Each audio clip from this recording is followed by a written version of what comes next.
Salut tout le monde, c'est Mathieu, on se retrouve aujourd'hui pour une nouvelle vidéo. On va revenir sur la Coupe du Monde de rugby, plus précisément sur la phase de groupe qui vient de se terminer. On va également en profiter pour se projeter vers la suite de la compétition et pronostiquer les quarts de finale de cette Coupe du Monde de rugby en France. Et on va donc commencer les amis par revenir sur les phases de groupe de la compétition, en commençant donc par la poule A, celle de l'équipe de France qui a bien géré sa phase de groupe et va sortir première de sa poule A devant la Nouvelle-Zélande, l'Italie, l'Uruguay et la Namibie. Les pronos d'avant compétition sont respectés, hein, bien évidemment, avec les favoris de l'équipe de France et la Nouvelle-Zélande qui se qualifie. On aurait pu peut-être penser à l'équipe italienne qui aurait pu un petit peu gêner la France et la Nouvelle-Zélande. Ça n'a été absolument pas le cas, avec une énorme défaite contre les Néo-Zélandais et une grosse défaite aussi contre l'équipe de France. Donc voilà, il n'y a pas de surprise. L'Uruguay et la Namibie n'ont pas réussi à exister malheureusement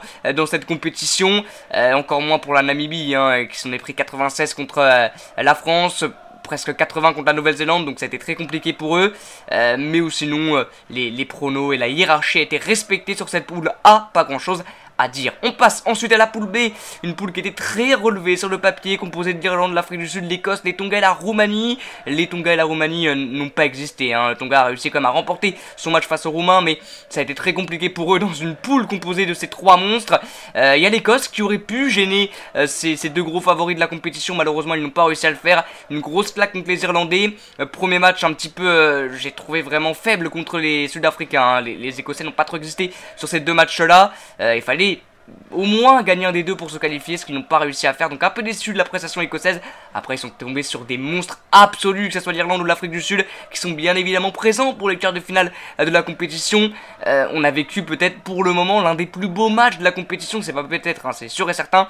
Bien évidemment cette rencontre qui avait eu lieu il y a 3 semaines de cela, je crois, le samedi soir entre l'Irlande et l'Afrique du Sud, c'était un match phénoménal, remporté 13-3 je crois, 13-8, je sais plus du tout, 13-8 je crois, 13-8 par l'Irlande. Mais ça a été un match physiquement incroyable, avec une intensité et un rythme absolument phénoménal. C'est deux équipes qui montrent qui sont les énormes favoris de la compétition. Donc voilà, pas de surprise non plus sur cette poule, qui a été quand même assez intéressante à regarder, surtout parce qu'il y avait ces deux monstres, hein. Réellement, le Irlande et l'Afrique du Sud a été phénoménal. Je sais pas si on aura le droit à un autre match de ce calibre là dans la suite de la compétition, hein, vraiment. Ensuite, la poule C, c'était la poule qui était la plus ouverte et celle où il y a le plus de choses à dire réellement, avec des Gallois qui se sont imposés et qui ont cherché cette première place. Je trouvais quand même des Gallois assez intéressants. C'est vrai que on se posait la question, est-ce qu'ils allaient réussir à sortir cette phase de poule au vu de leur test match un petit peu compliqué, au vu de leur dernier tournoi de destination aussi très compliqué. C'était plutôt pas mal, ils ont réussi à gérer leur match contre les Fidjiens, ont mis une grosse claque aux Australiens et ont évité les pièges portugais et géorgiens. Donc belle compétition de la part des Gallois qui vont aller chercher les Argentins, et vraiment ils peuvent passer sans trop de soucis face à eux. Enfin, ça sera plus simple que s'ils avaient rencontré l'Irlande ou l'Afrique du Sud ou même la France, bien évidemment. Ensuite ça allait se battre pour la deuxième place entre les Australiens et les Fidjiens. Et vu que les Fidjiens ont remporté leur match contre l'Australie, c'est bien eux qui passent et qui seront présents en quart de finale contre l'Angleterre. Grosse compétition aussi des Fidjiens, même s'il y a eu cette défaite contre le Portugal lors de la dernière journée, même si ils ont galéré aussi contre la Géorgie. Ils ont quand même fait un top match lors de la première journée contre les Gallois, et un très gros match contre les Australiens. Il y a des très bons joueurs, Tusova par exemple, très bon, et puis vraiment une superbe équipe, un super esprit collectif, une super solidarité. Donc cette équipe là peut être au rendez-vous des demi, hein. Attention, on en parlera après, mais attention à cette équipe, hein. Très déçu de l'Australie, bien sûr. De toute manière, même avant la compétition, sous Eddie Jones, c'était très compliqué. Ils sont passés vraiment presque pas loin d'une déroute absolue, hein, parce que la défaite contre les Portugais, elle est pas loin. Contre la Géorgie, je crois que c'est pas non plus une victoire phénoménale. Ils se prennent une claque contre les Gallois, ils perdent contre les Fidjiens. Vraiment, c'est catastrophique, hein. Eddie Jones, je pense, ne sera plus le sélectionneur pour bien longtemps. Portugal, quelle surprise! C'est peut-être la plus grosse surprise de la compétition. Les Portugais qui ont gagné contre les Fidjiens, qui ont tenu en échec les Géorgiens avec un match nul, qui ont failli aller chercher la victoire contre les Australiens. Un arbitrage un peu clément, on va dire, hein, pour les Australiens, qui méritaient au moins un rouge, mais bon, on va pas revenir là-dessus. Et contre les Gallois, je crois que c'était un peu plus compliqué, mais vraiment, les Portugais, dans la durée, peut-être dans 4 ans, la prochaine Coupe du Monde, ça peut être intéressant. Il faudra peut-être compter sur eux, parce que vraiment, c'était une énorme surprise pour leur première compétition. Ils n'ont pas déçu du tout. Ils ont vraiment été très bons. On a vu hein, sur leur victoire contre les Fidjiens au coup de sifflet final, vraiment c'est comme s'ils avaient gagné la Coupe du Monde, hein, ça a été fou. Et grosse surprise et très très grosse Coupe du Monde de la part des Portugais. Pour leur première, c'est vraiment incroyable. Hein. Et ensuite la poule D qui était aussi très ouverte, Angleterre, Argentine, Japon, Samoa, Chili. Samoa, Chili, c'était très compliqué pour eux, surtout pour les Chiliens, bien évidemment. Et ensuite, ça se joue entre l'Angleterre, l'Argentine, le Japon pour les 2 premières places. L'Angleterre a quand même géré sa compétition, même s'ils ont été parfois aidés par les arbitres. Hein, comme le dernier match contre les Samoa où ils gagnent d'un petit point, je crois, 18-17. Parce que vraiment, les arbitres sont un peu cléments avec cette équipe anglaise. On en reparlera après, mais je les vois pas les plus loin qu'en quart. L'Argentine est passée devant le Japon. Le Japon a un peu raté sa compétition quand même. Hein. Les Japonais n'ont pas existé contre l'Angleterre. Et puis contre l'Argentine, c'était un peu un match de ping-pong. Hein. Ils marquent un essai, ils remarquaient, etc., etc. Et puis à la fin, c'est bien l'Argentine qui a gagné. Mais un peu déçu de cette équipe japonaise. Voilà les amis pour débriefer, pour le débrief, pour le bilan de cette phase de groupe, la Coupe du Monde. Donc pour les grosses surprises, pour moi il n'y en a pas beaucoup, il n'y en a voire pas du tout, à part les Fidjiens et les Portugais, sinon il n'y a pas de surprise. Et pour les équipes qui ont déçu, l'Italie m'a déçu quand même, j'attendais une plus grosse adversité, surtout contre la France et la Nouvelle-Zélande. L'Écosse m'a quand même déçu parce que je ne l'ai pas trop trouvé existant contre l'Irlande, l'Afrique du Sud. Après bon, c'était des monstres hein, en phase 2. L'Australie bien sûr a déçu, le Japon aussi m'a beaucoup déçu.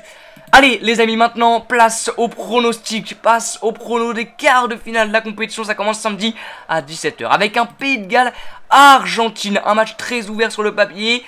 Les Gallois sont favoris, mais je vois quand même une victoire, ouais je vois une victoire galloise. Vu ce qu'ils ont montré comme dans la compétition, ils arrivent en confiance face à des Argentins qui n'ont pas existé sur le premier match contre l'Angleterre, qui se sont rattrapés par la suite, qui finissent bien leur rencontre. Mais moi je vois les Gallois quand même aller s'imposer face à une équipe d'Argentine un peu plus faible sur le papier. Et je pense que sur le terrain ça va également se ressentir. On passe ensuite au deuxième match qui sera samedi soir à 21 h. Et quel match phénoménal entre l'Irlande et la Nouvelle-Zélande. Sur le papier, encore une fois, l'Irlande est favori, mais attention, à part le match contre la France, les Néo-Zélandais ont régalé par la suite. Alors, certes, l'Uruguay, la Namibie, l'Italie, ils ont quand même régalé, hein, ça reste une équipe qu'il va falloir faire vraiment attention, et ça peut ressembler au match Afrique du Sud, Irlande. Cette rencontre-là, vraiment, ça va être très très serré, il y aura peu de points, peu d'essais. Ça va être très très important de bien rentrer dans la rencontre, ce qui a été le cas pour les Irlandais contre les Sud-Africains. Mais je vois quand même une hiérarchie respectée et l'Irlande est très très très très forte. Peut-être même plus fort que les Néo-Zélandais, ça va être très serré, ça va jouer à pas grand-chose, mais moi je vois bien les Irlandais s'imposer. Je vois bien les Irlandais s'imposer. Donc je vois bien Pays de Galles, Irlande en demi-finale. On passe ensuite Angleterre-Fidji. Comme on l'a dit, hein, les Fidjiens ont vraiment régalé sur cette phase de groupe. Les Fidjiens ont gagné contre l'Angleterre. Faut aussi prendre en compte en test match. Ce sera pas le même match, bien évidemment. Surtout pas le même enjeu. Les Anglais ont fait une compétition un peu en dents de scie. Hein, beaucoup été aidés par l'arbitrage. On failli perdre contre les Samoa. Même s'ils ont une équipe B, ça change pas que c'est pas une compétition incroyable pour les Anglais, qui ne sont pas arrivés dans une forme incroyable non plus. Et les Fidjiens, c'est la surprise de la compétition et ça peut continuer à l'être. Donc moi je vois bien une victoire fidjienne au rendez-vous des demi-finales face soit à l'Afrique du Sud, soit face à la France. Et le gros choc, l'énorme choc de ces quarts de finale de la compétition France-Afrique du Sud. Bon, bien évidemment il y a toujours cette petite incertitude, mais là vous le voyez sur les dernières infos, Antoine Dupont devrait bien être présent contre l'Afrique du Sud.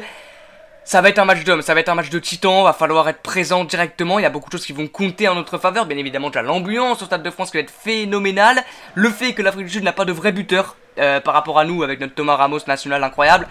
L'Afrique du Sud n'a pas de vrai buteur, c'est ça qui les ont empêchés de gagner contre l'Irlande, hein. Ils ont je crois raté 11 points, quelque chose comme ça. Faf de Klerk n'est pas non plus le meilleur joueur sur cet exercice là, c'est un des meilleurs joueurs au monde mais pas sur cet exercice là, donc ça peut compter en notre faveur parce que nous avec Thomas Ramos on va les mettre au fond les pénalités et transformations. Ça va être un match très compliqué, un match très serré, il va falloir rentrer dedans directement. Au niveau puissance je pense qu'on est peut-être un cran en dessous des Sud-Africains. C'est très compliqué à pronostiquer, moi en tant que Français bien sûr je mettrai une petite baisse sur l'équipe de France. Mais quand on voit la compétition des Sud-Africains, le match qu'ils ont fait contre les Irlandais, va falloir être fort, hein, va falloir être costaud, va falloir être très très très costaud, vraiment. Donc on va aller vers l'équipe de France parce que je ne vois pas comment ils peuvent être éliminés, c'est notre moment, c'est notre Coupe du Monde, c'est devant notre public, Ça va être devant un stade en ébullition, en feu. Maintenant, attention, parce qu'ils ont des individualités folles. Faf de Klerk, bien évidemment. Il y a aussi Chelsea Colby, bien évidemment. Enfin, il y en a des... On peut presque citer le 15 entier hein, des Sud-Africains. Après, bien évidemment, nous aussi, on a des beaux bébés. Hein, Greg Aldrit, Charles Olivon, Thomas Ramos, Winnie Antonio, Antoine Dupont qui devrait être là. Enfin, ça va être un match de fou furieux, je pense. Et que le meilleur gagne. On va mettre une petite pièce sur l'équipe de France, mais ça va être compliqué. Ça va être très très compliqué. Voilà, on ferme ça les amis. Et puis on se dit à bientôt. On se dit à bientôt pour une nouvelle vidéo. N'hésitez pas vous dans l'espace commentaire à mettre vos pronos sur les quarts de finale et à me donner un petit peu votre avis sur le début de la compétition, sur ces phases de groupe, parce que c'est une nouvelle compétition qui commence, bien évidemment, à élimination directe. Voilà, et aussi, on en profite sur la fin de la vidéo pour vous remercier pour les 700 abonnés. Je les ai passés sur le match entre Laval et Bordeaux qu'on a commenté en direct, ça a été incroyable. Merci beaucoup les amis, merci du fond du cœur. On se retrouve très bientôt pour une nouvelle vidéo, pour peut-être débriefer le match entre la France et l'Afrique du Sud. A très bientôt, et comme d'habitude, ciao!